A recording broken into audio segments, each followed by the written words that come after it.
व्याख्यामुद्रां करसरसिजैः पुस्तकं शङ्खचक्रे बिभ्रद्भिन्नस्फटिकरुचिरे पुण्डरीके निषण्णः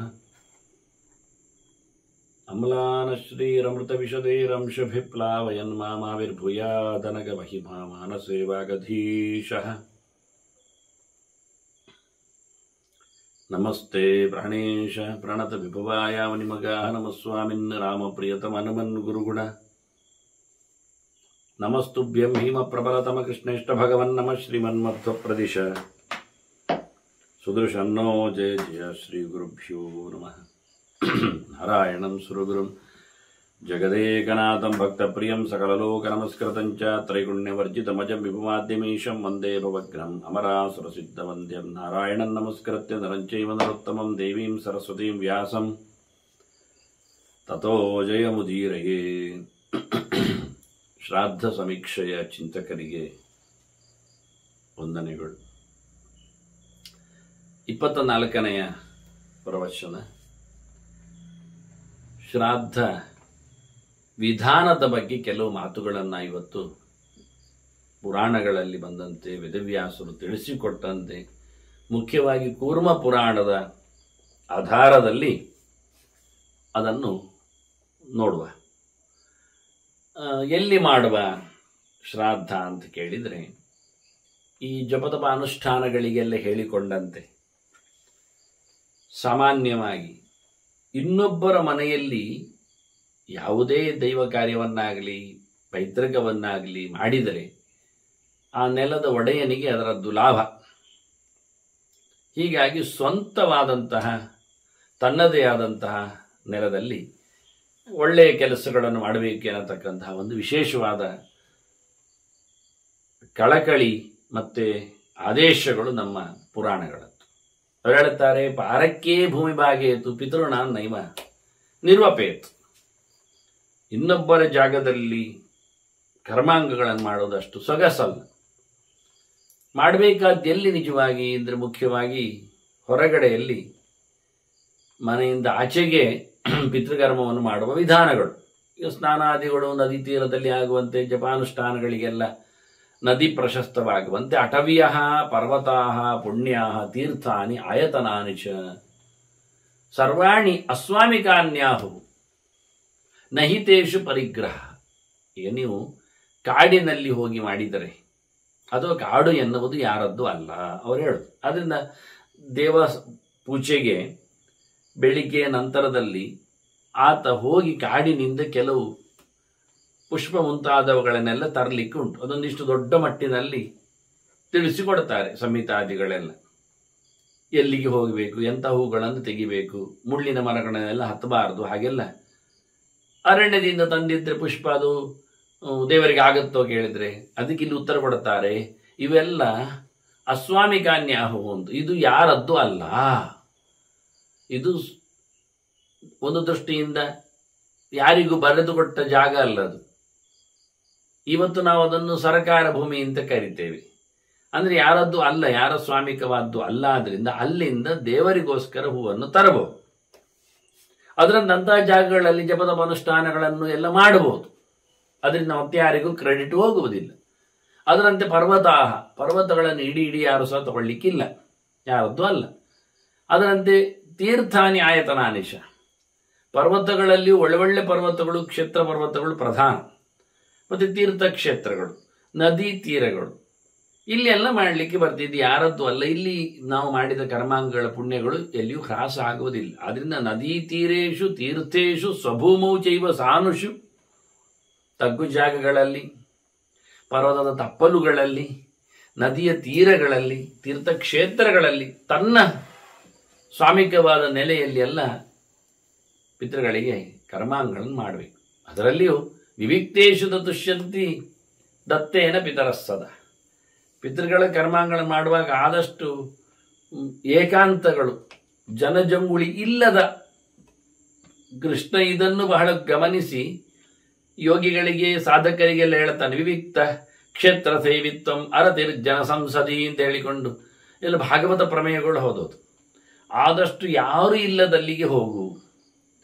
ಜನಜಂಗುಳಿ, ಗಲಾಟೆ, ಸಭೆ ಸಮಾರಂಭಗಳು, ಸಂತೆ, ಮಾರ್ಕೆಟ್, ಪೇಟೆ ಇವೆಲ್ಲ ಇರಬಾರದು, ಆದಷ್ಟು ದೂರ. ಹಾಗಾಗಿ ಪಿತೃಕರ್ಮಗಳನ್ನು ಮಾಡುವಾಗ ಸೈಲೆಂಟ್ ಆದ, ಹೆಚ್ಚು ಯಾವುದೇ ರೀತಿಯಾದ ಗಲಭೆ ಗದ್ದಲೆ ಇಲ್ಲದ, ತುಂಬ ಜನರು ಸೇರದ, ಅದಕ್ಕೋಸ್ಕರ ಅವರು ನದಿ ತೀರ, ಆದಷ್ಟು ಊರಿನಿಂದ ಹೊರಗೆ, ತೀರ್ಥಕ್ಷೇತ್ರ, ಪುಣ್ಯ ಪ್ಲೇಸು, ಪರ್ವತದ ತಪ್ಪಲು ಎಲ್ಲ ಕರೆಯುದು. ಇಂಥ ಕಡೆಗಳಲ್ಲೆಲ್ಲ ಮಾಡಿ ಅಂತ. ಕೆಲವರಿಗೆಲ್ಲ ಭಾರಿ ಯೋಚನೆಗಳು. ಶ್ರಾದ್ದ ಮಾಡಲಿಕ್ಕೆ ಮನೆಯಲ್ಲಿ ಮಾಡುವುದು ಕೆಲವರಿಗೆ ಅಳುಕು, ಯಾಕೆಂದ್ರೆ ಅವರು ಅದನ್ನು ಅಮಂಗಳ ಕೆಲಸ ಅಂತ ತಿಳ್ಕೊಂಡಿದ್ದಾರೆ. ಹಾಗಾಗಿ ಶ್ರಾದ್ದ ಎಲ್ಲ ಮನೆಯಲ್ಲಿ ಮಾಡುವುದಲ್ಲ, ದರ್ಬೆ ಎಲ್ಲ ಮನೆಗೆ ತರಬಾರದು, ಎಳ್ಳು ಎಲ್ಲ ಉಪಯೋಗಿಸುವುದು ಅದು ಸರಿ ಇಲ್ಲ ಹೇಳಿಕೊಂಡು ಕೆಲವರು ಮನೆಯಲ್ಲಿ ಮಾಡಲಿಕ್ಕೇ ಇಲ್ಲ ಅಂತ ಹಠ ಮಾಡಿಕೊಂಡು ಮಾತಾಡ್ತಾರೆ. ಇನ್ನು ಕೆಲವರು ಶ್ರಾದ್ದಗಳನ್ನು ಮಠಗಳಲ್ಲಿ ಮಾಡಲಿಕ್ಕೇ ಇಲ್ಲ, ಮಂದಿರಗಳಲ್ಲಿ ಮಾಡಲಿಕ್ಕೇ ಇಲ್ಲ, ಬೇರೆ ಕಡೆ ಮಾಡಿಸುವುದಂದ್ರೆ ಸರಿ ಇಲ್ಲ, ಅವನು ಮನೆ ಬಿಟ್ಟು ಹೊರಗೋಗುವುದಿಲ್ಲಿಗೆ ಮನೆಯ ಮನುಷ್ಯ ಹಾಗೆ ಅಂತ ಹೊರಗೆ ಮಾಡುವುದರಲ್ಲಿ ಬೈತಾರೆ. ಮಠ ಮಂದಿರಗಳಲ್ಲೆಲ್ಲ ಶ್ರಾದ್ದ ಮಾಡಲಿಕ್ಕ, ಹಾಳು ಮಾಡಲಿಕ್ಕ ಅಂತ ಕೇಳ್ತಾರೆ. ಈಗ ಅವರವರ ಕೆಲಸಗಳನ್ನು ಅವರವರ ಮನೆಯಲ್ಲಿ ಮಾಡಬೇಕೆನ್ನುವುದರಲ್ಲಿ ತಪ್ಪಲ್ಲ. ಆದರೆ ಜಪತಪಾನುಷ್ಠಾನಗಳಿಗೆಲ್ಲ ಹೇಳುವಾಗ ಏನು ಹೇಳಿದರು ಅವರು?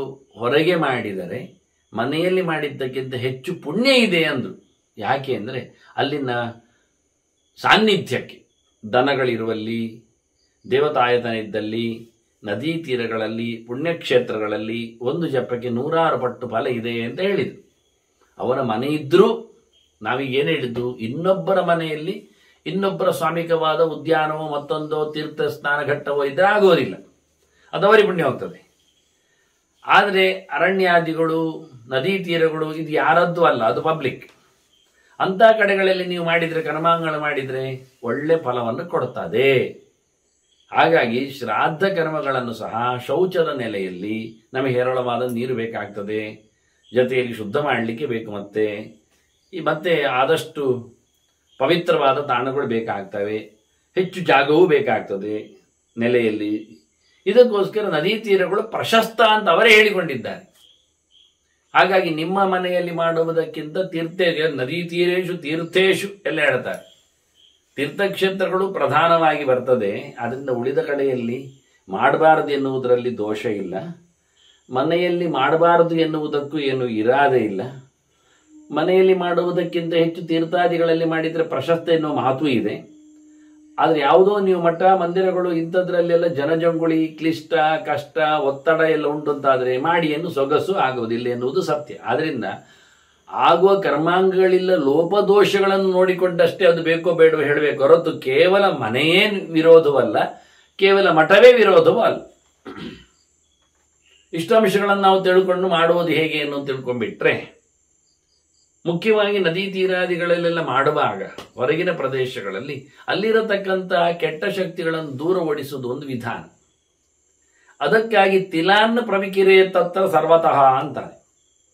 ಎಲ್ಲ ಕಡೆಯಲ್ಲಿ ಎಳ್ಳನ್ನು ಅಗ್ನಿಶ್ವಾತ ಪರಿಷದ ಅಂತ ಹೇಳಿಕೊಂಡು ಇನ್ನಿತರ ಮಂತ್ರಗಳನ್ನು ಹೇಳಿಕೊಂಡೆಲ್ಲ ಎಳ್ಳನ್ನು ಸುತ್ತಲೂ ಹಾಕಿಕೊಂಡು ಆಯಾ ಪ್ರಾಚ್ಯಾಂ ರಕ್ಷಂತಮೇ ದಿಶಂ ಅಂತ ದಿಕ್ಕಿನ ಒಂದು ರಕ್ಷಣೆಯನ್ನು ಸಹ ಪ್ರಾರ್ಥನೆ ಮಾಡುವ ಮಧ್ಯದಲ್ಲಿ, ಶ್ರಾದ್ದದ ಮಧ್ಯದಲ್ಲಿ ಇರತಕ್ಕಂಥ, ಆರಂಭದಲ್ಲಿ ಇರತಕ್ಕಂಥ ಪ್ರೋಸೆಸ್ಸು ಒಂದು ಉಂಟು.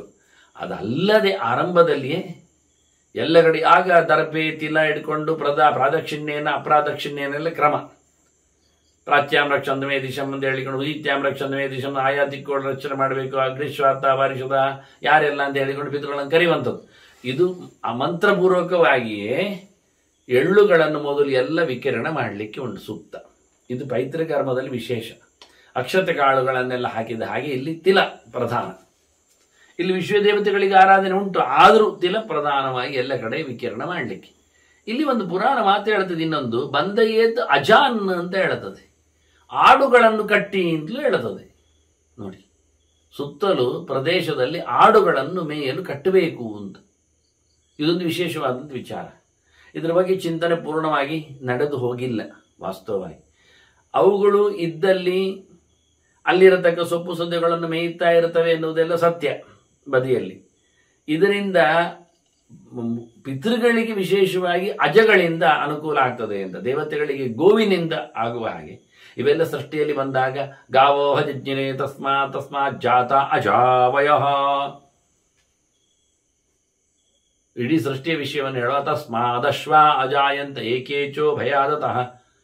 ಕುದುರೆಗಳು ಬಂದವು, ಗಾವೋಹ ಜಜ್ಞಿರೆ, ದನಗಳು ಬಂದವು, ತಸ್ಮಾತ್ ಅಜಾವಯಃ, ಆಡು ಬಂತು, ಕುರಿ ಬಂತು. ಆನಂತರ ಮನುಷ್ಯನು ಬಂದಿದ್ದಾನೆ, ಪುರುಷಂ ವ್ಯದ ದುಃಖದ ವ್ಯಕಲ್ಪೆಯನ್ನು ಹೇಳಿಕೊಂಡು. ಆದ್ರಿಂದ ಪಂಚಪ್ರಾಣಿಗಳು ಅಂತ ಅರ್ಥ. ಇದು ಪಂಚೋಪಾಸನೆ ಕ್ರಮ. ಪಾಂಕ್ತಂ ವಾ ಇದಂ ಸರ್ವಂ ಅಂತೇಳಿ ಪಂಚಪ್ರಾಣಿಗಳಲ್ಲಿ ಭಗವಂತನ ಪಂಚರೂಪೋಪಾಸನೆ. ಇದು ಪ್ರಪಂಚದ ಅತಿಶಯವಾದ ಚಿಂತನೆಯಲ್ಲಿ ದನ, ಆಡು, ಕುರಿ, ಕುದುರೆ, ನಾನು ಕೂಕು ಇದ್ದದಕ್ಕೆ ಒಟ್ಟೊಟ್ಟು ಹೇಳಿದೆ. ಅಜ ಆಕಳು ಅಂತ ಆಕಾರದ ಒಟ್ಟಿಗೆ ಅಂತ ಹೇಳುವ ಕ್ರಮ ಅದು. ಇಲ್ಲಿ ಸುಮ್ಮನೆ ಬಂದ ಲೆಕ್ಕಾಚಾರದಲ್ಲಿ ಅಶ್ವ, ಗೋ, ಅಶ್ವ ಯಾಕೆಂದ್ರೆ ಏಕೇಚೋ ಭಯಾದತಃ ಅಂತ, ಒಂದು ಗೊರಸಿನದ್ದು ಎರಡು ಗೊರಸಿನದ್ದು ಅಂತ ಹೇಳಲಿಕ್ಕೆ, ಮತ್ತೆ ಆಡು, ಮತ್ತೆ ಕುರಿ, ಮತ್ತೆ ಮನುಷ್ಯ. ನೋಡಿ, ಮನುಷ್ಯನಿಗೆ ಈ 4 ಪ್ರಾಣಿಗಳ ಸೃಷ್ಟಿ. ಮನುಷ್ಯನಿಗೆ ವಾಹನದ ವ್ಯವಸ್ಥೆಯಲ್ಲಿ ದೂರಗಾಮಿಯಾಗಿ ಅಶ್ವ, ಹಾಲು ಹೈನುಗಳಿಗಾಗಿ ಕುದುರೆ, ಹಾಲು ಹೈನುಗಳಿಗಾಗಿ ದನ, ಆನಂತರ ಬಟ್ಟೆ ಬರೆಗಳಿಗಾಗಿ ಕುರಿ, ಮತ್ತೆ ಅಜ ಆಡು. ನೋಡಿ ವಿಶೇಷ ಅದು ಇದು ಯಜ್ಞಯಾಗಗಳಲ್ಲಿ ಅಜಯಾಗ ಇರುವಂಥದ್ದು. ಆಡು ಪಶುವಾಗಿ ಬರಲಿಕ್ಕೆ, ಅದನ್ನ ಪ್ರಧಾನ ಪಶುವೇ ಇಲ್ಲಿ ಆಡು ಆಗ್ತದೆ. ಅದಕ್ಕೋಸ್ಕರ ಇಲ್ಲಿ ಅಜಾನ್ ಅಂತ ಹೇಳ್ತಾ ಇದ್ದಾರೆ. ಇನ್ನೆಷ್ಟೋ ತುಂಬ ಎಲ್ಲ ವಿಷಯ ವಿಚಾರಗಳನ್ನೆಲ್ಲ ಇದಕ್ಕೆ ಸಂಬಂಧಪಟ್ಟಂತೆ ಹೇಳಲಿಕ್ಕುಂಟು, ಮಾಡಲಿಕ್ಕುಂಟು. ಆದ್ರಿಂದ ಅದು ಮತ್ತೆ ಇಟ್ಟುಕೊಂಡು ಇಲ್ಲಿ ಮುಖ್ಯವಾಗಿ ಎಳ್ಳುವನ್ನು ವಿಕಿರಣ ಮಾಡಿ ಆಡುಗಳನ್ನು ಸುತ್ತ ಕಟ್ಟಿಬಿಡಿ ಅಂತ. ಬಿಟ್ಟು ಬಿಡಿ ಎಲ್ಲ ಕಟ್ಟಿಬಿಡಿ, ಅವುಗಳು ಬರ್ಲಿಕ್ಕೆಲ್ಲ ಕಟ್ಟಿಬಿಡಬೇಕು ಸುತ್ತಕ್ಕೆ. ಅಸುರೋಪಹತಂ ಸರ್ವಂ ತಿಲೈ ಶುದ್ಧ್ಯತಿ ಅಜೇನವಾ ಅಂತ. ಅಸುರರಿಂದ, ಕೆಟ್ಟ ಶಕ್ತಿಗಳಿಂದ ಬಾಧೆ ಬರುವುದನ್ನು ತಪ್ಪಿಸಲು ಎಳ್ಳು ಸಹಾಯಕ. ಅದರಂತೆ ಆಡು ಅಂತ ಹೇಳುವ ಮೂಲಕ ಆಡುಗಳಿಂದಾಗಿ, ಯಜ್ಞೋಪಯೋಗಿಯಾಗಿರತಕ್ಕಂಥ ಈ ಪ್ರಾಣಿಯಿಂದಾಗಿ ಮುಖ್ಯವಾಗಿ ಶತ್ರುಗಳ ಅಂದರೆ ದುಷ್ಟಶಕ್ತಿಗಳ ನಿರ್ಮೂಲನ ಆಗ್ತದೆ. ಆ ನಂತರ ಅಡುಗೆಯ ವ್ಯವಸ್ಥೆ ಮಾಡಲಿಕ್ಕೆ ಇಷ್ಟು ಮಾಡಿಕೊಂಡು ತಥೋನ್ನಂ ಬಹು ಸಂಸ್ಕಾರಂ ನೈಕವ್ಯಂಜನಂ ಅಚ್ಯುತಂ ಚೋಷ್ಯ ಪೇಯ ಸಮೃದ್ಧಂಚ ಯಥಾಶಕ್ತಿಯ ಪ್ರಕಲ್ಪೆ. ಊಟಕ್ಕೆ ಬೇಕಾಗಿರತಕ್ಕಂಥ ಸಾಮಗ್ರಿ ವಿಶೇಷಗಳ ಬಗ್ಗೆ ಇಲ್ಲಿ ಮಾತಾಡ್ತಾರೆ.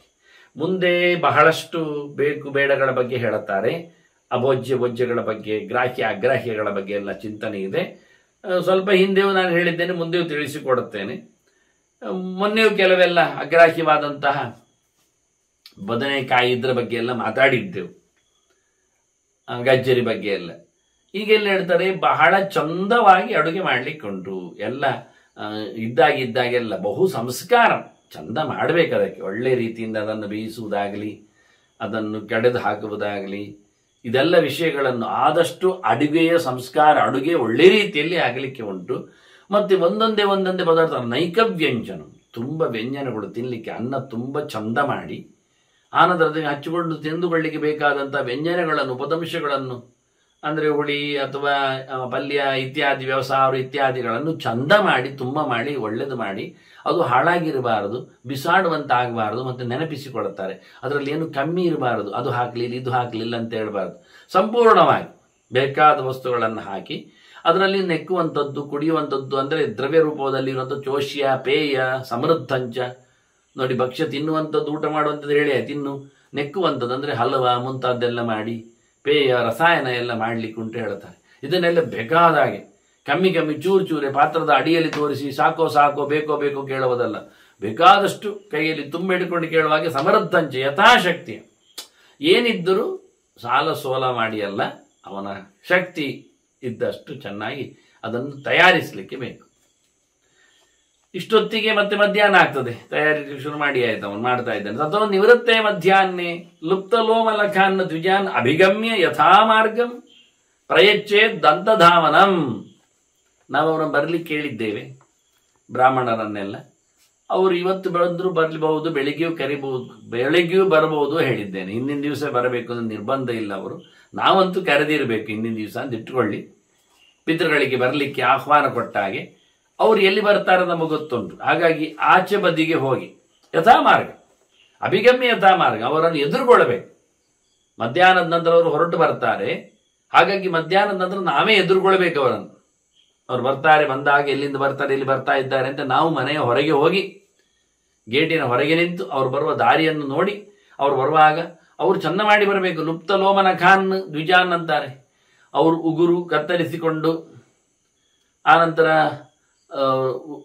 ಗಡ್ಡೆ ಮೀಸೆಗಳನ್ನೆಲ್ಲ ತೆಗೆದಿಟ್ಟುಕೊಂಡು, ಅಂದರೆ ಊಟ ಮಾಡುವಾಗೆಲ್ಲ ಹೆಚ್ಚು ಕಡಿಮೆ ಆಗಬಾರ್ದೇನೋ ಎಚ್ಚರವೂ ಇರಲಿಕ್ಕೆ ಹೋಗಿ ಇಂಥ ಚಂದಾಗಿರತಕ್ಕ ಬ್ರಾಹ್ಮಣರನ್ನು ಬರಮಾಡಿಸಿಕೊಂಡು, ನೀವು ದ್ವಾದಶಿ ಎಲ್ಲ ಊಟಕ್ಕೆ ಕರೆಯುವಾಗ ಬಹಳ ಚಂದವಾಗಿ ನೀವೆಲ್ಲ ಉಗುರು ರೋಮ ಎಲ್ಲ ಕತ್ತರಿಸಿಕೊಂಡು ಬರ್ತೀರಿ ಅಂತ ನಾನು ನಂಬ್ತೇನೆ. ಅದು ಯಾರು ಕೆಲವರು ದ್ವಾದಶಿ ಶ್ರಾದ್ದ ಮಾಡಲೇಬೇಕು ಅಂತ ಹಠ ಮಾಡ್ತಾ ಇದ್ದಾರಂತೆ. ಅವರಿಗೆ ಪಾಪ ನಾನು ಹೇಳುದು, ಆ ಬ್ರಾಹ್ಮಣನಿಗೆ, ಊಟಕ್ಕೆ ಬರುವವನಿಗೆ, ಮಹಾಪಂಡಿತನಿಗೆ ನಾನು ಹೇಳ್ತಾ ಇದ್ದೇನೆ, ನೀನು ಒಳ್ಳೆ ರೀತಿಯಿಂದ ರೋಮ ನಖ ಎಲ್ಲ ಆವತ್ತು ದ್ವಾದಶಿ ದಿವಸ ಕತ್ತರಿಸಿಕೊಂಡು ಬಾ ಊಟಕ್ಕೆ.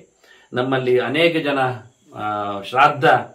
ಶ್ರದ್ಧೆಯಿಂದ ಶ್ರಾದ್ದ ಹಾಕುವ ಯಜಮಾನ ವರ್ಗ ಉಂಟು ಅಂತ ಅವನು ಹೇಳುತ್ತಾನೆ. ಹಾಗಾಗಿ ನಾನು ಅವನವನು ಹೇಳಲಿಕ್ಕೆ ಕಾರಣ ಅವರವರು ಕರಿಕೊಳ್ಳುವ ಕಥೆ ಅದು. ಏಕ ವ್ಯವಸ್ಥೆ ಅನ್ನುವುದು ಶಾಸ್ತ್ರದ ನಿಯಮದಂತೆ, ಅಂದರೆ ಶಬ್ದ ಪದ್ಧತಿಯಂತೆ. ಹೀಗಾಗಿ ಅವರನ್ನೆಲ್ಲ ಇವಾಗ ಎದುರುಗೊಳ್ಳಬೇಕು. ಎದುರುಗೊಂಡವರಿಗೆ ಹಲ್ಲುಜ್ಜಿಲಿಕ್ಕೆ ಕಡ್ಡಿ ಕೊಡಬೇಕು, ದಂತಕಾಷ್ಟ.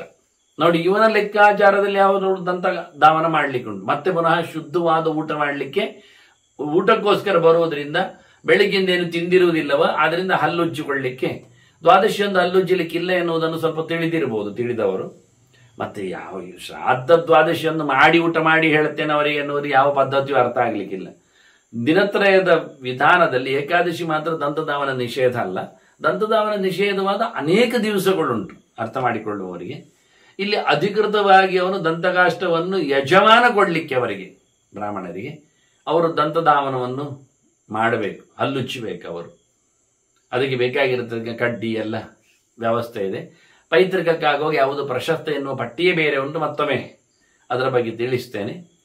ಆನಂತರ ಅವರಿಗೆ ಎಣ್ಣೆ ಕೊಡಬೇಕು. ತೈಲಂ ಅಭ್ಯಂಜನಂ ಸ್ನಾನಂ ಸ್ನಾನೀಯಂಚ ಪೃಥಗ್ವಿಧಂ. ಸ್ನಾನ ಮಾಡಲಿಕ್ಕೆ ಬೇಕಾಗಿರತಕ್ಕಂಥ ವಸ್ತು ವ್ಯವಸ್ಥೆಗಳನ್ನೆಲ್ಲ ಕೊಡಬೇಕು. ಬಗೆ ಬಗೆಯ ವಸ್ತುಗಳನ್ನು, ವ್ಯವಸ್ಥೆಗಳನ್ನು. ಎಣ್ಣೆ ಕೊಡಲಿಕ್ಕೆ ಎಣ್ಣೆಯಲ್ಲಿಯೂ ಆಮಲಕಿ ತೈಲಾದಿಗಳು, ಅಂದರೆ ಭೃಂಗರಾಜ ತೈಲ, ನೆಲ್ಲಿಕಾಯಿ ಹಾಕಿದ ತೈಲ, ಬಿಸಿ ಮಾಡಿದ ನಾರಿಯಲ ತೈಲ, ತೆಂಗಿನಕಾಯಿ ತೈಲ, ನಾರಾಯಣ ತೈಲ, ಇವೆಲ್ಲ ಅವರಿಗೆ ಪರಿಮಳಯುಕ್ತವಾದಂತಹ ಎಣ್ಣೆಗಳು. ಸ್ನಾನಕ್ಕೆ ಬೇಕಾಗಿರತಕ್ಕಂಥ ಪ್ರತ್ಯೇಕವಾದ, ನೀವು ಇವತ್ತೇನು ಶ್ಯಾಂಪು ಅದು ಇದು ಕರಿತೀರಿ, ಹಾಗೆ ಅಭ್ಯಂಜನಕ್ಕೆ ಬೇಕಾಗಿರತಕ್ಕಂಥ ಸೊತ್ತುಗಳನ್ನು, ಎಣ್ಣೆಗಳು. ಇವತ್ತು ನಾವು ದ್ವಾದಶಿ ಶ್ರಾದ್ದ ಮಾಡ್ತೇವೆ ಅಂದರೆ ಅದನ್ನೆಲ್ಲ ಅವರಿಗೆ ಕೊಡಬೇಕು. ಯಾರೋ ನನ್ನ ಹತ್ರ ಅದೆಲ್ಲ ಸ್ನಾನ ಅಭ್ಯಂಗ ಎಲ್ಲ ಮಾಡ್ಲಿಕ್ಕೆ ಉಂಟು ಹೇಳಿದ್ರೆ ಅದೆಲ್ಲ ಆಪ್ಷನ್ಸ್ ಅಂತ ಹೇಳಿದ್ರಂತೆ. ಅದು ಬೇಕಾಗಿಲ್ಲ ಆದರೆ ಪುರಾಣಕಾರ ಹೇಳೋದು ಯಾಕೆ? ಮತ್ತೆ ಯಜಮಾನ ಕೊಡುವುದು ಯಾರಿಗೆ? ಮತ್ತೆ ಅದನ್ನು ಎಸೆಯುವುದ? ಅದೆಲ್ಲ ಬೇಕಾಗಿಲ್ಲ ಹೇಳಿದ್ರೆ ಹಾಗಾದ್ರೆ ಕೊನೆಗೆ ಊಟವೂ ಬೇಕಾಗಿಲ್ಲ ಹೇಳ್ಬೋದು ನೀವು ಕೊನೆಗೆ. ಹಾಗಾದ್ರೆ ನಾವು ಒದ್ದಾಡಿದ್ದೇನು, ಶ್ರಾದ್ದ ಮಾಡ್ಲಿಕ್ಕೆ ಉಂಟು ಹೇಳಿದ್ದೇನು, ಊಟ ಮಾಡ್ಲಿಕ್ಕೆ ಉಂಟು ಹೇಳುವುದಕ್ಕೆ ಹೇಳಿತ್ತು. ಮತ್ತೆ ನೀವು ಇದ್ದದಿದ್ದ ಬ್ರಾಹ್ಮಣ ಬಂದೇನಕ್ಕೆ ಕಾರಣ? ಆದ್ರಿಂದ ವೇದವ್ಯಾಸರು ಪ್ರಶ್ನೋತ್ತರ ವಿಭಾಗದಲ್ಲಿಯೂ ಶ್ರಾದ್ದಸ್ಯ ಬ್ರಾಹ್ಮಣ ಕಾಲ ಹೇಳಿದ್ದು ಅದಕ್ಕೋಸ್ಕರ. ಬ್ರಾಹ್ಮಣ ಸಿಕ್ಕಿದ್ರೆ ಶ್ರಾದ್ದ ಮಾಡು ಅಂತ ಹೇಳಿದ್ದು ಹೊರತು ಬ್ರಾಹ್ಮಣ ಸಿಕ್ಕಿದ ದಿನ ಶ್ರಾದ್ದ ಮಾಡಿ ಹೇಳಿದ್ದು. ಬ್ರಾಹ್ಮಣ ದ್ವಾದಶಿಯಲ್ಲಿ ಸಿಗುವುದಿಲ್ಲ, ಯಾಕೆ ಅವರು ಸಿಕ್ಕಿದವ ಬ್ರಾಹ್ಮಣ ಅಲ್ಲ. ಅದು ಖಂಡಿತ, ಅದು ಖಾತ್ರಿ. ಆದ್ರಿಂದ ವಾಕ್ಯಗಳು ಉಂಟು ಹೇಳುವುದಕ್ಕೆ ಏನು ಅರ್ಥ ಇಲ್ಲ. ಯಾಕೆಂದ್ರೆ ವಾಕ್ಯಗಳು ಎಲ್ಲದಕ್ಕೂ, ನಾ ಹೇಳಿದ್ದಲ್ಲ, ಏಕಾದಶಿ ಉಪವಾಸ ಬಿಡ್ಲಿಕ್ಕೂ ವಾಕ್ಯ ಉಂಟು, ತಪ್ತ ಮುದ್ರಾಧಾರಣೆ ಮಾಡದಿರ್ಲಿಕ್ಕೂ ವಾಕ್ಯ ಉಂಟು, ಕೃಷ್ಣನ ಮೆಟ್ಟಿದ ಮಣ್ಣನ್ನು ಹಚ್ಚಿಕೊಳ್ಳದಿರುವುದಕ್ಕೂ ವಾಕ್ಯ ಉಂಟು, ಸತ್ಯ ಹೇಳುವುದಾದ್ರೆ ಜಪ ಮಾಡದಿರುವುದಕ್ಕೂ ವಾಕ್ಯ ಉಂಟು, ಬೆಳಿಗ್ಗೆ ಸ್ನಾನ ಮಾಡದಿರುವುದಕ್ಕೂ ವಾಕ್ಯ ಸಿಗ್ತದೆ ನಿಮಗೆ. ಅದೇನು ಬಹಳ ಚೆನ್ನಾಗಿ ನಾನು ಹೇಳುವುದು ಕೇಳಿಕೊಂಡಿದ್ದೇನೆ ಬಹಳ ದೊಡ್ಡ ಮಂದಿಗಳಲ್ಲಿ. ಆಪಹ ಸ್ವಭಾವತ್ವಮೇದ್ಯಾಹ ಕಿಂ ಪುನರ್ ವನ್ನಿತಾಪಿತಾಹ ಅಂತ ನನಗೆ ಮುಖಕ್ಕೆ ಹೊಡೆದಾಗ ಹೇಳ್ತಾರೆ. ನಿಜವಾಗಿಯೂ ನೀರು ಶುದ್ಧವೇ, ನೀರನ್ನು ಮತ್ತೆ ಕಾಯಿಸಿದರೆ ಕೇಳಬೇಕಾ? ನೀರಿಗೆ ಬೆಂಕಿ ಸೇರಿದರೆ ಎರಡೆರಡು ಶುದ್ಧ, ಬೆಂಕಿಯೂ ಶುದ್ಧ, ನೀರು ಶುದ್ಧ. ಅದಕ್ಕೆ ಇನ್ನೊಬ್ಬ ಭವಭೂತಿಯನ್ನು ಹೇಳುತ್ತಾ ಇರ್ತಾರೆ ಅವರು, ತೀರ್ಥೋದ ಕಂಚ ಒನ್ನಿಷ್ಠ ನಾಣ್ಯತ ಶುದ್ಧಿ ಮರಹತ ಅಂತ. ನೀರಿಗೂ ಬೆಂಕಿಗೂ ಇನ್ನೊಂದರಿಂದ ಶುದ್ಧಿ ಆಗುವುದಿಲ್ಲ. ಬೆಂಕಿ ಸ್ವಯಂ ತಾನು ಶುದ್ಧ ಪವಿತ್ರ, ನೀರು ಸ್ವಯಂ ತಾನು ಪವಿತ್ರ. ಇದು ಎರಡು ಒಟ್ಟು ಮಾಡಿಕೊಂಡ್ರೆ ಅವ್ರ ಕಥೆಯನ್ನು ಗೊತ್ತು. ಕೊನೆಗೆ ಏನೇ ಮಾಡಿಬೇಕು, ಏನ್ ಮಾಡ್ಬೇಕು ಹೇಳಿದ್ರೆ ಅವ್ರು ಹೇಳ್ತಾರೆ ಬಿಸಿನೀರು ದಿನ ಸ್ನಾನ ಮಾಡ್ಬೇಕಂತ ಅವ್ರು ಹೇಳಿ. ಪವಿತ್ರ ಅಂದ್ರೆ ಬಿಸಿನೀರು ಸ್ನಾನ ಅಂತ. ಅದಕ್ಕೆ ಬಹಳ ಸುಲಭವಾಗಿ ಅದಕ್ಕೆ ಅದೆಂಥದ್ದು ಗೀಸರ್ ಅಂತೆಲ್ಲ ಉಂಟಂತೆ, ಅದು ಹಾಕಿ ಬಿಡ್ಬೇಕಂತೆ. ಹಾಗೆ ಅವರು ಮಾಡ್ತಾ ಇದ್ದಾರೆ 12 ವರ್ಷದಿಂದ. ಈ ಈ ನಮೂನೆ ಹೇಳುವವರಿಗೆ ನಾವು ಅರ್ಥ ಮಾಡ್ಲಿಕ್ಕೆ ಏನು ಬರ್ತದೆ? ಹಾಗೆ ಬಹಳ ಚಂದವಾಗಿ ಪುರಾಣಗಳು, ವಾಕ್ಯಗಳು ಎಲ್ಲ ಪ್ರಮಾಣಗಳು ಅಂತ ನಮಗೆ ಅಂದಾಗ ಎಲ್ಲಕ್ಕೂ ಪ್ರಮಾಣ ಸಿಗ್ತದೆ. ಅದರಿಂದ ಏನು ಅರ್ಥ ಕಾಣುವುದೇ ಇಲ್ಲ, ಏನೂ ಅರ್ಥ ಮಾಡಲಿಕ್ಕೂ ಬರುತ್ತೆ. ಮತ್ತೆ ನಾವಿವತ್ತು ಎಲ್ಲ ಈಗ ಬಹಳ ದೊಡ್ಡದಾದ ದಾರಿಯಲ್ಲೇ ಇದ್ದೇವೆ. ಅದರಿಂದ ಪತಿ ಶೂದ್ರವಾದ ಆಚರಣೆ ತಂದಿರುವುದು. ಹಾಗಾಗಿ ನಾವು ಯಾವತ್ತು ನೋಡಿದ್ರು ಪ್ರಯಾಣದಲ್ಲೇ ಇರೋದು. ಯಾಕೆ ಪ್ರಯಾಣ ಮಾಡದೇ ಇರತಕ್ಕ ಬ್ರಾಹ್ಮಣ ನಷ್ಟ ಅಂತ ಅರ್ಥವ. ಬ್ರಾಹ್ಮಣನ್ ಚಾಪ್ರ ಇದು ರಾಜಾನನ್ ಚಾಪ್ರಯೋದ್ಧಾರಂ ಬ್ರಾಹ್ಮಣನ್ ಚಾಪ್ರವಾಸಿನಂ ಇರುವುದರಿಂದ ಬ್ರಾಹ್ಮಣ ತಿರುಗ್ತಾನೆ ಇರಬೇಕು ಜ್ಞಾನ ಪ್ರಚಾರಕ್ಕೆ. ಅದನ್ನು ತಿರುಗ್ತಾ ಇರೋದ್ರಿಂದ ಅವನಿಗೆ ಶೂದ್ರನಂತೆ ಇರಲಿಕ್ಕೆ ಉಂಟು ಅಂತ ಪರವಾನಗಿ ಕೊಟ್ಟಿದ್ದಾರೆ ಹೇಳಿಕೊಂಡು ಮೆರೆಯುವ ಮಹಾಪಂಡಿತರನ್ನು ನಾನು ಕೇಳಿದ್ದೇನೆ, ನೋಡಿದ್ದೇನೆ. ಆದ್ದರಿಂದ ದ್ವಾದಶಿ ದಿವಸ ಶ್ರಾದ್ದ ಮಾಡುವವರು, ಸ್ವೀಕಾರ ಮಾಡುವವರು ತೈಲ ಅಭ್ಯಂಜನಕ್ಕೆ ಬಹುಬಗೆಯ ಸ್ನಾನೀಯಾದಿಗಳನ್ನು ವಸ್ತುಗಳನ್ನೆಲ್ಲ ಸೋಪು, ಶ್ಯಾಂಪು ಎಲ್ಲ ಹೇಳಿದಾಗೆ ಉದ್ವರ್ತನಕ್ಕೆ ಬೇಕಾಗಿರತಕ್ಕಂಥ ಪೇಸ್ಟ್ ಇವನ್ನೆಲ್ಲ ಕೊಡಬೇಕು. ಪ್ರತಿಯೊಬ್ಬರಿಗೂ ಬೇರೆ ಬೇರೆ. ಇದರಲ್ಲಿ ಎಲ್ಲರೂ ನೀವು ಇದನ್ನು ಹಾಕೊಳ್ಳಿ ಅಂತ ಕೊಡುವುದಲ್ಲ, ಪ್ರತಿಯೊಬ್ಬರಿಗೂ ದೊಣ್ಣೆಯಲ್ಲಿ ಎಣ್ಣೆಯನ್ನು ಬೇರೆ ಬೇರೆ ಕೊಡ್ಲಿಕ್ಕೆ ಬಂದವರಿಗೆ. ಹಾಗಾಗಿ ಒಂದರಲ್ಲಿ ಎಲ್ಲವೂ ಸುಧಾರಿಸುವುದಲ್ಲ, ಪ್ರತಿಯೊಬ್ಬರಿಗೂ ಅವರಿಗೆ ಬೇಕಾಗಿರತಕ್ಕಂಥ ಅಭ್ಯಂಜನಕ್ಕೆ ಬೇಕಾದ ಮತ್ತೆ ಉದ್ವರ್ತನೆಗೆ ಬೇಕಾದ ಪದಾರ್ಥಗಳನ್ನೆಲ್ಲ ಹಿಂದೆಲ್ಲ ಉದ್ವರ್ತನೆ ಕೊಡುವಂಥದ್ದು ಒಂದು ಕಡಲೆ ಹಿಟ್ಟಿನ ವಸ್ತುಗಳು, ಪೇಸ್ಟ್ಗಳು, ಇಲ್ಲ ನೆನೆ ಹಾಕಿದ ಹೆಸರು ಕಾಳಿನ ಪೇಸ್ಟ್ ಅದನ್ನು ಕೊಡ್ತಾರೆ. ಇನ್ನು ನೊರೆಕಾಯಿ ಅದನ್ನು ತಂದು ಅದನ್ನು ಕೊಟ್ಟಿರ್ತಾರೆ. ಇನ್ನು ಸೀಗೆ ಹುಡಿ, ಇವೆಲ್ಲ ಅನೇಕ ವಸ್ತುಗಳು ಹಿಂದಿನ ಕಾಲದ ನಾನು ಎಣ್ಣೆ ಹೇಳಿದ ಹಾಗೆ ಸ್ವತ್ತುಗಳು ಏನು ಹೇಳಲಿಲ್ಲ ನೀವು ಅಂತ ಕೇಳಬೇಡಿ, ಅದಕ್ಕೆ ಅದನ್ನು ಉಲ್ಲೇಖ ಮಾಡಿ ತೋರಿಸಿಕೊಡ್ತಾ ಇದ್ದೇನೆ. ಇವೆಲ್ಲ ಬಹಳ ಚಂದವಾಗಿ ಪ್ರತಿಯೊಬ್ಬರಿಗೆ ಕೊಟ್ಟು ಅದರಲ್ಲಿ ಸವರ ಹೇಳ್ತಾರೆ ಪಾತ್ರ ಈ ಔದುಂಬರ ಇರುತ್ತದ್ಯಾದಂತ. ಉದುಂಬರ ಅಂದ್ರೆ ಹತ್ತಿಯ ಎಲೆಯಲ್ಲಿ ಮಾಡಿದ ದೊಣ್ಣೆಗಳಿಂದ, ಹತ್ತಿಯ ಮರದ ತಟ್ಟೆಗಳಿಂದ ನೋಡಿ ಪಿತೃಕರ್ಮಕ್ಕೆ ಬೇಕಾದ ಉದುಂಬರ ಅದರಿಂದ ಮಾಡ್ಲಿಕ್ಕೆ ಉಂಟು ಹೇಳ್ತಾರೆ. ದದ್ಯಾತ್ ಅದರಲ್ಲಿ ಕೊಡುವಾಗ ಕ್ರಮ ಹೇಗೆ ಅಂದ್ರೆ ವೈಶ್ವದೈವತ್ಯ ಪೂರ್ವಕಂ. ನೀವೀಗ ಯಾರನ್ನು ಏನು ಎನ್ನುವುದು ಮೊದಲು ಗಮನಿಸಿ ಗುರುತಿಸ್ಲಿಕ್ಕೆ ಉಂಟು ಬಂದವರಲ್ಲಿ, ಮತ್ತೆ ಆಯ್ಕೆ ಅಲ್ಲ. ಆದ್ರಿಂದ ಮೊದಲಿಗೆ ಕೊಡುವಾಗ ವಿಶ್ವೇ ದೇವಸ್ಥಾನಕ್ಕೆ ಕೂತ್ಕೊಳ್ಳುವವರಿಗೆ ಮೊದಲು ಕೊಡ್ಲಿಕ್ಕೆ, ಮತ್ತೆ ಪಿತೃಸ್ಥಾನದಲ್ಲಿ ಕೂತ್ಕೊಳ್ಳುವವರಿಗೆ, ವಿಶ್ವೇ ದೇವಸ್ಥಾನದಲ್ಲಿ ಇಬ್ಬರು ಕೂತ್ಕೊಳ್ಳಿಕ್ಕೆ. ಅದರಿಂದ ಮೊದಲು ಅವರಿಬ್ಬರಿಗೆ ಕೊಟ್ಟುಕೊಂಡು ಎಣ್ಣೆಯ ಶಾಸ್ತ್ರಗಳಿಗೆ ವ್ಯವಸ್ಥೆಗಳನ್ನು, ಆ ನಂತರ 3 ಜನ ಪಿತೃಸ್ಥಾನದಲ್ಲಿ ಕೂತ್ಕೊಳ್ಳುವವರಿಗೆ, ಮಾತ್ರ ಸ್ಥಾನ ಅವರಿಗೆ ಕೂತ್ಕೊಳ್ಳುವವರಿಗೆ ಮತ್ತೆ 3 ಕೊಡ್ಲಿಕ್ಕೆ. ಹೀಗೆ ಎಲ್ಲ ಕೆಲಸಗಳನ್ನು ಎಲ್ಲಿಂದ ಶುರು ಮಾಡಬೇಕೆನ್ನುವುದಕ್ಕೆ ಹೆಚ್ಚಾಗಿ ಗಮನಿಕೆ ಇರುವುದು ದೈವಿಕ ಮತ್ತು ಪೈತೃಕ ಎನ್ನುವ ನೆಲೆಯಲ್ಲಿ ಎನ್ನುವುದು ಗಮನಿಸಬೇಕು. ಎಲ್ಲಿ ಅಪವಾದ ಇದೆ ಅಲ್ಲಿ ಅವರು ಅದನ್ನು ಹೇಳ್ತಾರೆ. ಇಲ್ಲಿ ಪಿತೃಪೂರ್ವಂ ಅಂತಾರೆ, ಮೊದಲು ಪಿತೃಗಳಿಗೆ ಕೊಡಿ ಮತ್ತೆ ದೈವಿಕವಾದ ಕೆಲಸವನ್ನು ಮಾಡಿ ಅಂತ. ಸುಮಾರಾಗಿ ಎಲ್ಲವೂ ಸಹ ದೇವಸ್ಥಾನದವರಿಗೆ ಮೊದಲು ಮಾಡಿಕೊಂಡು, ಅಂದ್ರೆ ದೈವಿಕವಾದ ವಿಶ್ವ ದೇವಸ್ಥಾನಕ್ಕೆ ಕೂತವರನ್ನು ಆರಾಧನೆ ಮಾಡಿಕೊಂಡೇ ಅವರಿಗೆ ಆದ ನಂತರ ಇವರಿಗೆ ಅಂತ ಒಂದೊಂದೇ ವಿಷಯಗಳಲ್ಲಿ ಅದನ್ನು ಉಲ್ಲೇಖ ಮಾಡ್ತಾರೆ. ಹಾಗೆ ಪಾದ್ಯಂ ಆಚಮನೀಯಂಚ ಸಂಪ್ರಯಚ್ಛೇತ್ ಯಥಾಕ್ರಮ. ಹಾಗೆ ಅವರು ಸ್ನಾನಾದ ನಂತರ ಶುದ್ಧ ಬಟ್ಟೆಯನ್ನು ತೊಟ್ಟುಕೊಂಡ ಬಳಿಕ ಅವರ ಪಾದ್ಯವನ್ನು, ಆಚಮನವನ್ನು ಅವರಿಗೆ ಕೊಟ್ಟು ಮಾಡಿಸಿ ಅವರನ್ನು ಆಸನದಲ್ಲಿ ಕುಳ್ಳಿರಿಸಲಿಕ್ಕೆ. ಆಸನ ಕೂತ್ಕೊಳ್ಳಿಸುವಾದ್ರೂ ಅವರನ್ನು ಎಲ್ಲಿಗೆ ಪ್ರಾಮುಖಾನ್ಯಾಸನಾನ್ಯೇಷಾಂ ತ್ರಿದರ್ಭೋಪಹಿತಾನಿಶಾ. ಪೂರ್ವಕ್ಕೆ ಮೋರೆ ಹಾಕಿ ಕೂತ್ಕೊಳ್ಳಿಕ್ಕೆ ವಿಶ್ವೇ ದೇವಸ್ಥಾನದಲ್ಲಿ ಅಂದ್ರೆ ದೇವರ ದೈವಿಕವಾದ ಆರಾಧನೆಯ ತಾಣದಲ್ಲಿ ಬಂದು ಕೂತ್ಕೊಳ್ಳುವವರಿಗೆ ಅವರನ್ನು ಪೂರ್ವಕ್ಕೆ ಮೋರೆ ಹಾಕಿ ಕೂತ್ಕೊಳ್ಳಿಸ್ಲಿಕ್ಕೆ. ಒಬ್ಬ ಶ್ರಾದ್ದ ಮಾಡುವವ ದಕ್ಷಿಣಕ್ಕೆ ಇರ್ತಾನೆ ಮೋರೆ ಹಾಕಿಕೊಂಡು, ದಕ್ಷಿಣಕ್ಕೆ ಮೋರೆ ಹಾಕಿದ್ದುಕೊಂಡು ಅವರ ಬಲಬದಿಯಲ್ಲಿ ಪೂರ್ವಕ್ಕೆ ಮೋರೆ ಹಾಕಿಕೊಂಡು ಅವರನ್ನು ಕುಳ್ಳಿರಿಸಲಿಕ್ಕೆ, ಅವರಿಗೆ ಎದುರಾಗಿ ಕುಳ್ಳಿರಿಸಲಿಕ್ಕೆ ಪಿತೃಸ್ಥಾನದ ಅವರು ಉತ್ತರಕ್ಕೆ ಮೋರೆ ಹಾಕಿರ್ತಾರೆ. ಕರ್ತೃ ದಕ್ಷಿಣಕ್ಕೆ ಮೋರೆ ಹಾಕ್ತಾನೆ, ಪಿತೃಸ್ಥಾನದವರು ಉತ್ತರಕ್ಕೆ ಮೋರೆ ಹಾಕ್ತಾರೆ, ವಿಶ್ವ ದೇವಸ್ಥಾನಿಗಳು ಪೂರ್ವಕ್ಕೆ ಮೋರೆ ಹಾಕ್ತಾರೆ. ಇದರಿಂದ ಏನಾಗ್ತದೆ, ಉತ್ತರಕ್ಕೆ ಮೋರೆ ಹಾಕಿದ ಪಿತೃಸ್ಥಾನದವರ ಎಡಬದಿಯಲ್ಲಿ ಅಥವಾ ಕರ್ತೃವಿನ ಬಲಬದಿಯಲ್ಲಿ ನಮಗೆ ವಿಶ್ವ ದೇವಸ್ಥಾನಕ್ಕೆ ಪೂರ್ವಕ್ಕೆ ಮೋರೆ ಹಾಕಿದವರು ಕೂತ್ಕೊಳ್ತಾರೆ. ಈಗೇನಾಯ್ತು, ಒಂದು ರೀತಿಯಿಂದ ಯು ಶೇಪ್ ಆಗ್ತದೆ. ಯಜಮಾನ ದಕ್ಷಿಣಕ್ಕೆ ಮೋರೆ ಹಾಕಿದ್ದಾನೆ, ಪಿತೃಸ್ಥಾನದಲ್ಲಿ ಕೂತವರು ಉತ್ತರಕ್ಕೆ ಮೋರೆ ಹಾಕಿದ್ದಾರೆ, ಅಂದ್ರೆ ಫೇಸ್ ಟು ಫೇಸ್ ಆಯ್ತು. ಈಗ ಅದರೊಟ್ಟಿಗೆ ಬಲಬದಿಯಲ್ಲಿ ವಿಶ್ವ ದೇವಸ್ಥಾನ ಕೂತವರು ಇಬ್ರು ಇದ್ದಾರೆ. ಇಲ್ಲಿ ಯಜಮಾನ ಒಬ್ಬ, ಎದುರಲ್ಲಿ 3 ಜನ ಪಿತೃಸ್ಥಾನದವರು, ಬಲಬದಿಯಲ್ಲಿ ಇಬ್ರು ವಿಶ್ವ ದೇವಸ್ಥಾನಗಳು, ಒಟ್ಟಿಗೆ ಯು ಶೇಪ್ ಆಯ್ತು. ಈಗ ಹಾಗಾಗಿ ಪದಾರ್ಥಗಳು ಮಧ್ಯದಲ್ಲಿ ಇರ್ತವೆ, ಇನ್ನು ಉಳಿದ ಪದಾರ್ಥಗಳು ಅವನ ಎಡಬದಿಯಲ್ಲಿ ಬರ್ತದೆ. ಅಗ್ನಿ ಸೇರಿ, ಆಗ್ನೇಯದಲ್ಲಿ ಅಗ್ನಿ ಸೇರಿದ್ರೆ ಅದೆಲ್ಲ ಬರ್ತದೆ. ಹೀಗಾಗಿ ಒಂದು ದೃಷ್ಟಿಯಿಂದ ಕೂತವರು ನೋಡಿದ್ರೆ ಯು ಶೇಪ್ ಅಲ್ಲಿ ಕಾಣ್ತವೆ ನಮಗೆ. ಇಂಗ್ಲಿಷ್ ಆಕಾರದ ಅಡ್ಡಕ್ಕೆ ಬರದ ಯುವಿನಂತೆ ಮೂರು ಬದಿಯಲ್ಲಿ ಮೂರು ಕಡೆ ಕಾಣ್ತಾರೆ. ಪೂರ್ವಕ್ಕೆ ಮೋರೆ ಹಾಕಿ ಕೂತ ಪಶ್ಚಿಮದಲ್ಲಿರತಕ್ಕ ವಿಶ್ವ ದೇವಸ್ಥಾನಗಳು, ಉತ್ತರಕ್ಕೆ ಮೋರೆ ಹಾಕಿ ಕೂತ ದಕ್ಷಿಣದಲ್ಲಿರತಕ್ಕಂತಹ ಪಿತೃಸ್ಥಾನದವರು, ದಕ್ಷಿಣಕ್ಕೆ ಮೋರೆ ಹಾಕಿ ಕೂತ ಉತ್ತರದಲ್ಲಿ ಕೂತ ಯಜಮಾನ.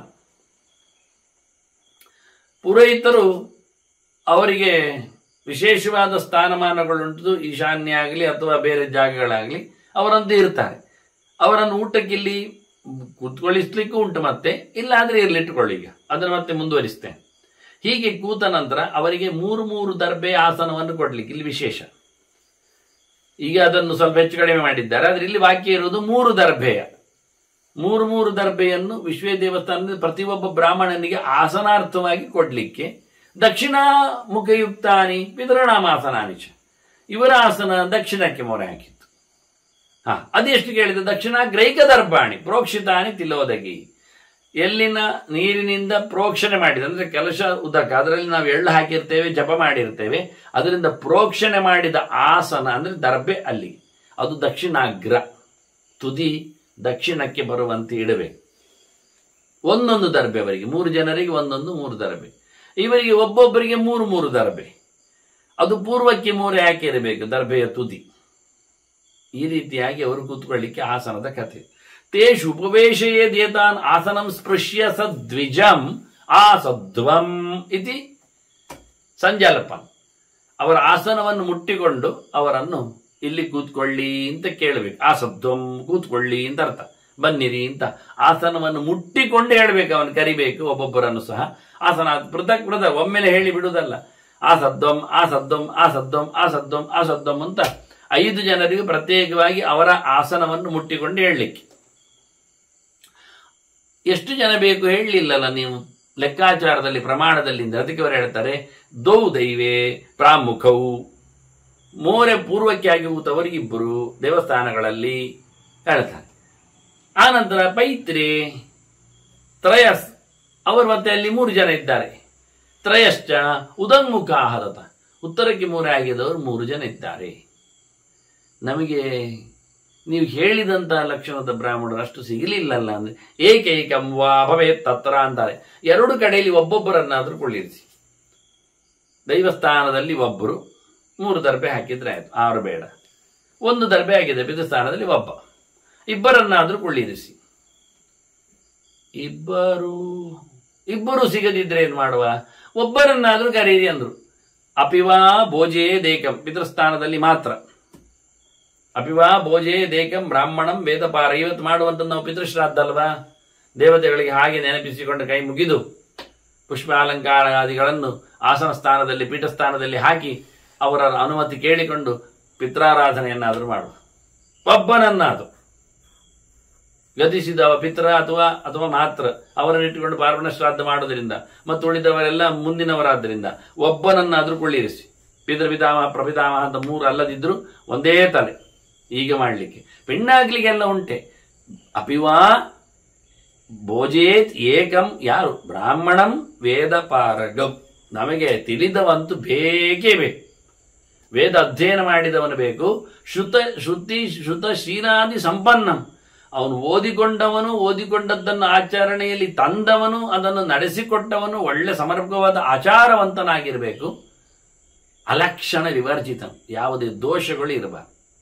ನಾವೇನು ಹೇಳಿದ್ದೇವೆ, ಆಂಗಿಕವಾಗಿಯೋ ಅಥವಾ ಮಾನಸಿಕವಾಗಿಯೋ ಅಥವಾ ವ್ಯಾವಹಾರಿಕವಾಗಿಯೋ ಅವನಲ್ಲಿರತಕ್ಕಂಥ ಕೆಟ್ಟತನಗಳನ್ನು, ತಪ್ಪುಗಳನ್ನು, ಅನಾಚಾರಗಳನ್ನು ಹೇಳಿಕೊಂಡೆವು, ಅವೆಲ್ಲ ಬರಬಾರದು.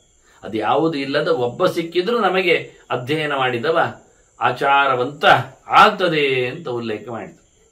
ಹೀನಾಂಗ ಪತಿತ ಕುಷ್ಟಿ ವ್ರಣಿ ಪುಲ್ಕಸ ನಾಸ್ತಿಕೌ, ಇವರೆಲ್ಲ ಆಗುವುದೇ ಇಲ್ಲ, ಬರಲಿಕ್ಕೆ ಇಲ್ಲ, ಅಲ್ಲಿ ಇರಲಿಕ್ಕೆ ಇಲ್ಲ. ವಾಸ್ತವವಾಗಿ ಅವರನ್ನು ದೂರ ಅವರು ಎದುರು ಬರಬಾರದು. ಮತ್ತೆ ಅಂಥವರಿಂದ ನೋಡಲ್ಪಟ್ಟದ್ದಾಗಲಿ ಬೇಡಲ್ಪಟ್ಟದ್ದಾಗಲಿ ಇಲ್ಲಿ ನಡಿಬಾರದು. ಆದ್ರಿಂದ ಅದಕ್ಕೋಸ್ಕರ ದೂರ ಹೋಗುವಂಥದ್ದು.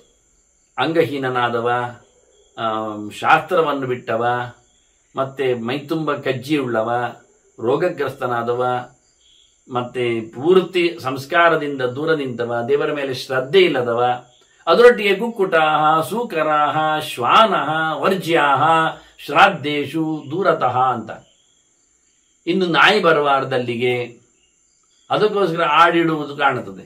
ಅದನ್ನು ನೋಡಿ ನಾಯಿ ಬರುವುದಿಲ್ಲ ಕೆಲವೊಮ್ಮೆ. ಕುಕ್ಕುಟಾಹ ಕೋಳಿಗಳು ಇರಬಾರ್ದು, ಸೂಕರಾಹ ಹಂದಿಗಳು ಬರಬಾರ್ದು. ಅದನ್ನ ಮನೆಯಿಂದ ಬಿಟ್ಟು ಮಠಗಳಲ್ಲಿ ಮಾಡಿ ಅಂತ ಹೇಳುವುದು, ಮಂದಿರದಲ್ಲಿ ಮಾಡಿ ಹೇಳುವುದು, ತೀರ್ಥಕ್ಷೇತ್ರದಲ್ಲಿ ಮಾಡಿ ಹೇಳುವುದು. ಅಲ್ಲಿ ನಾಯಿಗಳು ಇರುವುದಿಲ್ಲ. ಮನೆಯಲ್ಲಿ ಅದು ನಾಯಿ ಕಟ್ಟಿರ್ತಾರೆ, ಅವರೇ ಕಟ್ಟಿಕೊಂಡಿರ್ತಾರೆ ಯಜಮಾನರು. ಅದು ಯಾವುದೂ ಇಲ್ಲದಂತೆ ದೂರದಲ್ಲಿ ಇದನ್ನು ನಡೆಸಲಿಕ್ಕೆ ಉಂಟಂತಾರೆ. ಸತ್ಕ್ರಿಯಾಂ ದೇಶ ಕಾಲೋಚ ಶೌಚಂ ಬ್ರಾಹ್ಮಣ ಸಂಪದವು ಪಂಚೈತಾನ್ ವಿಸ್ತರೋ ಹಂತಿ ತಸ್ಮಾತ್ ನೇಹೇತ ವಿಸ್ತರಂ.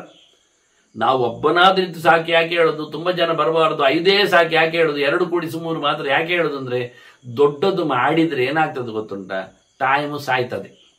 ಪ್ರತಿಯೊಬ್ಬರಿಗೆ ಅವರವರಿಗೆ ಬೇಕಾಗಿರತಕ್ಕಂಥ ಪಾದ್ಯಾದಿ ಉಪಚಾರ ಮಾಡ್ತಾ ಹೋದ್ರೆ 10-20 ಜನ ಕುಳ್ಳಿರಿಸಿ ಬಿಟ್ರೆ ಅವರನ್ನೆಲ್ಲ ಮಾಡುವಾಗ ಗಂಟೆ ಎಷ್ಟಾಗ್ತದೆ, ತಡ ಆಗ್ತದೆ.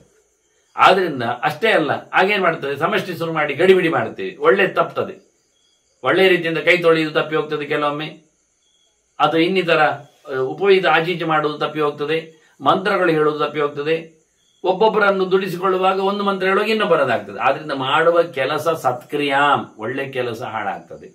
ದೇಶ, ತುಂಬ ಜನರಿಗೆ ಬೇಕಾದ ದೇಶಕ್ಕೆ ನಾವು ಶೌಚ ಮಾಡುವುದೆಲ್ಲ ಕಷ್ಟ, ಸೆಗಣಿ ಸಾರಿಸುವಂಥದ್ದೆಲ್ಲ ಮಾಡೋದು ತೊಂದರೆ ಆಗ್ತದೆ. ಅಡುಗೆ ಮಾಡಿಕೊಳ್ಳುವಾಗ ತುಂಬಾ ಪಾತ್ರೆಗಳನ್ನೆಲ್ಲ ತೊಳೆಯುವುದೆಲ್ಲ ಆಗ್ತದೆ, ಸಮಯ ಮೀರಿ ಹೋಗ್ತದೆ. ಅದರಿಂದ ಸತ್ಕ್ರಿಯಾಂ ದೇಶ ಕಾಲೌಚ ಶೌಚಂ, ಮಡಿವಂತಿಗೆ ಸಾಯ್ತದೆ. ಬ್ರಾಹ್ಮಣ ಸಂಪದಂ, ತುಂಬಾ ಜನ ಬರ್ಲಿಕ್ಕೆ ಹೋಗಿ ಅವರಲ್ಲಿ ಇರತಕ್ಕಂಥ ಯೋಗ್ಯತೆ ಹೆಚ್ಚು ಕಮ್ಮಿ ಆಗ್ತದೆ, ಅವರನ್ನು ನಾವು ನೋಡ್ಲಿಕ್ಕೆ. ಆದ್ರಿಂದ ಇದನ್ನೆಲ್ಲ 5 ಇಟ್ಟುಕೊಂಡು ಪಂಚೈತಾನ್ ವಿಸ್ತರೋ ಹಂತಿ, 5 ಹಾಳಾಗ್ತದೆ. ಒಳ್ಳೆಯ ಬ್ರಾಹ್ಮಣ ಸಿಗುವುದಿಲ್ಲ. ಹೆಚ್ಚು ಮಾಡ್ಲಿಕ್ಕೆ ಹೋಗಿ ಅವನಲ್ಲಿ ಅದಲ್ಲ ಇವನಲ್ಲಿ ಇದಲ್ಲ ಏನೋ ದಾಕ್ಷಿಣ್ಯಕ್ಕೆ ಬಲಿಯಾಗಿ ನಮ್ಮವರೆಲ್ಲ ಆಚೆ ಈಚೆಗೆ ಏನೋ ಹೇಳಿಕೊಂಡು ಜನರನ್ನು ಸೇರಿಸಿ ಯಾರೋ ಒಬ್ಬರಿಗೆ ಸನ್ಮಾನ ಮಾಡಬೇಕು ಎಂದು ಇಷ್ಟಪಡ್ತಾರೆ. ಅವರ ಯೋಗ್ಯತೆಯನ್ನು ಕಂಡು ಅವರಿಗೆ ಇಷ್ಟ ಆಗಿಯೋ ಅಷ್ಟೊತ್ತಿಗೆ ದಾಕ್ಷಿಣ್ಯದಲ್ಲಿ ಅಲ್ಲ, ಅವರಿಗೆ ಮಾಡ್ಲಿಕ್ಕೆ ಹೋದ್ರೆ ಇನ್ನೊಬ್ಬನಿಗೆ ಬೇಸರ ಆಗತ್ತಲ್ಲ, ಅವನಂತಾರವ ಸರಿ ಆ ಪಂಜರದಲ್ಲಿ ಅವನು ಸೇರಿಕೊಂಡ, ಬೇಡ ಅಂತಾದ್ರೂ ಸೇರಿಕೊಂಡ. ಅಷ್ಟೊತ್ತಿಗೆ ಅಲ್ಲ, ಅವನಿಗೆ ಮಾಡುವಾಗ ಅವನು ಇನ್ನೊಂದು ಬಾಲಕ್ಕೆ ಬೇಸರ ಆಗುತ್ತೆ ಅಂತ ಮಗದೊಬ್ಬ. ಅಲ್ಲ, ಅವನು ಇರಬೇಕಾಗಿಲ್ಲ, ಕೊನೆಗೆ ಅವನಿಗೆ ಸತ್ತವನಾದ್ರೂ ಸನ್ಮಾನಕ್ಕೆ ಕರೆಯುವುದೇ ಕೊನೆಗೆ. ಯಾಕೆ? ಅದು ಅವರಿಗೆ ಬೇಸರ ಆದ್ರೆ ಯಾರಿಗೆ? ಇದ್ದವರಿಗೆ ಬೇಸರ ಆಗುತ್ತೆ, ಇದ್ದಾಗ ಹೋದ ನಂತರ ಮಾಡಿದ್ರು. ಇದು ಪ್ರಯೋಜನ ಇಲ್ಲ. ನಮ್ಮ ಸಾಕ್ಷಿಗೆ ವಿರುದ್ಧವಾಗಿ ಇನ್ನು ಮಾಡ್ಲಿಕ್ಕೆ ಬರುವುದಿಲ್ಲ. ಅದಕ್ಕೆ ಹೇಳಿದ್ರೆ ನೀವು ವಿಸ್ತಾರ ಮಾಡ್ಲಿಕ್ಕೆ ಹೋದ್ರೆ ಎಲ್ಲ ಸಾಯ್ತದೆ. ಆದಷ್ಟು ಕಡಿಮೆ ಮಾಡಿ. ಒಳ್ಳೆ ಕೆಲಸ ಆಗಲಿಕ್ಕೆ, ಮಡಿವಂತಿ ಉಳಿಸ್ಲಿಕ್ಕೆ, ಬ್ರಾಹ್ಮಣ್ಯದ ಗೌರವಕ್ಕೆ, ದೇಶ ಕಾಲಕ್ಕೆ ಅನುಗುಣವಾಗಿ ಮಾಡಲಿಕ್ಕೆ ವಿಸ್ತಾರ ಬೇಡ. ತಸ್ಮಾನ್ ನೇಹೇತ ವಿಸ್ತರಂ, ದೊಡ್ಡದು ಮಾಡುವುದು ನಾವು ಬೇಡ ಹೇಳಿದ್ದು ಯಾಕೆ ಅಂದ್ರೆ 5 ಸಾಯ್ತದೆ ಅಂತಲೇ. ನೀವು 5 ಸಾಯಿಸಿ ದೊಡ್ಡದು ಮಾಡಬೇಡ, ದೊಡ್ಡದು ಬೇಡ ಅಂದ್ರು. ಇಷ್ಟೇ ಮಾಡಿ 2-3 ಜನರಿಗೆ ಊಟ ವ್ಯವಸ್ಥೆ, ಉಳಿದದ್ದು ಮತ್ತೆ ಉಳಿದವರಿಗೆ ಹಾಕ್ಲಿಕ್ಕೆ ಅಷ್ಟು ಬಿಡಿ. ಮತ್ತೆ ದೂರ ಮಾಡಲಿಕ್ಕೆ ನಿಂತಾಗ ಬೀಭತ್ಸುಂ ಅಶುಚಿಂ ನಗ್ನಂ ಮತ್ತಂ ಧೂರ್ತಂ ರಜಸ್ವಲಾಂ ನೀಲ ಕಾಷಾಯ ವಸನಂ ಪಾಷಂಡಾಂಶ ವಿವರ್ಜೆಯೇತ್.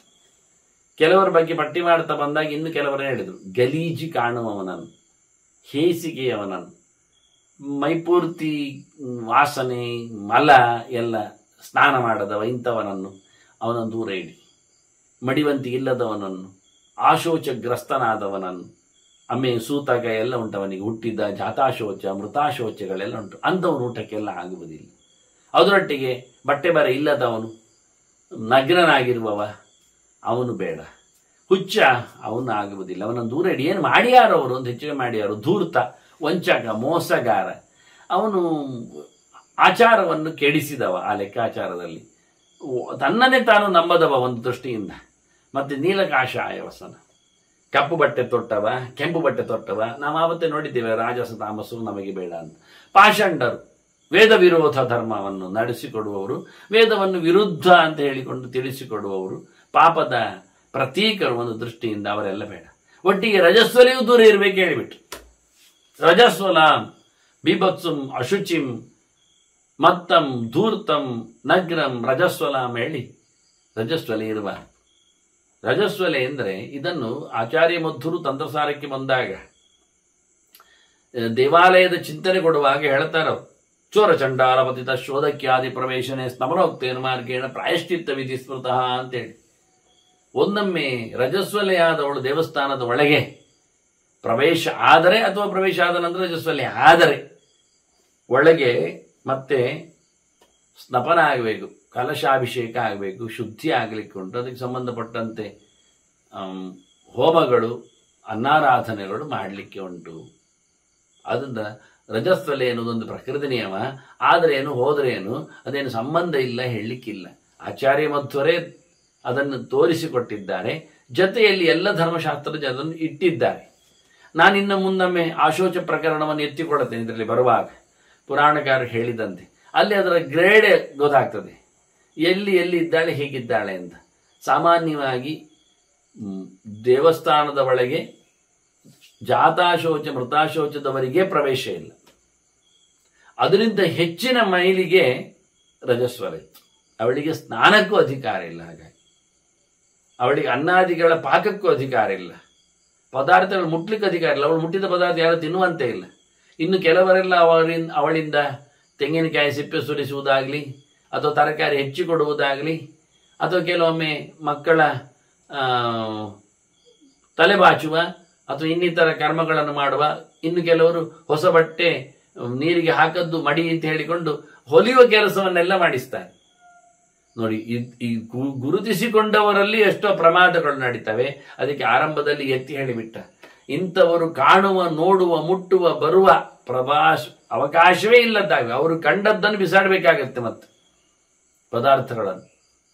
ಹೀಗೆ ಬಹಳ ಚಂದವಾಗಿ ಪರಿಸರದ ಒಂದು ನಿರ್ಮಿತಿಯನ್ನು ಇವರು ಉಲ್ಲೇಖ ಮಾಡ್ತಾ, ಇನ್ನು ಅನ್ನದ ಕಲ್ಪನೆಯನ್ನು ಕೊಡಲಿಕ್ಕೆ, ಅಂದರೆ ಇದನ್ನು ಯಾವ ರೀತಿಯಲ್ಲಿ ದೇವರಿಗೆ ಸಮರ್ಪಣೆ ಮಾಡಿಕೊಂಡು ಅದನ್ನು ಮತ್ತೆ ವಿನಿಯೋಗಿಸಬೇಕು. ಪದಾರ್ಥಗಳೀಗ ತಯಾರಾಗಿವೆ, ಅದಕ್ಕೆ ಬೇಕಾಗಿರತಕ್ಕಂಥ ಪಾತ್ರರನ್ನು ನಾವು ಕರೆದಿದ್ದೇವೆ. ಶುದ್ಧವಾದಂಥ ವ್ಯಕ್ತಿಗಳು ಇದ್ದಾರೆ. ಇನ್ನು ಅವರಿಗೆ ಬೇಕಾಗಿರುವಂತೆ ನಾವು ಅನ್ನದ್ರವ್ಯದ ವಿನಿಯೋಗಗಳನ್ನು ಮಾಡಲಿಕ್ಕುಂಟು. ಅದನ್ನು ಚಿಂತನೆಯಲ್ಲಿ ತರ್ತಾ ಅನ್ನದ ವಿಶೇಷತೆಯನ್ನು, ಭಗವಂತನ ನೈವೇದ್ಯದ ವಿಶೇಷತೆಯನ್ನು ಹೇಳಿ ಮುಂದಿನ ವಿಶೇಷ ವಿಚಾರಗಳನ್ನು, ಶ್ರಾದ್ದ ಕಲ್ಪವನ್ನು ತಿಳಿಸ್ತಾರೆ. ಮತ್ತೆ ಅದರ ಚಿಂತನೆಯನ್ನು ನಡೆಸುವ. ವಂದನೆಗಳು. ಶ್ರೀಕೃಷ್ಣ ನಾರಾಯಣ ನಾರಾಯಣ.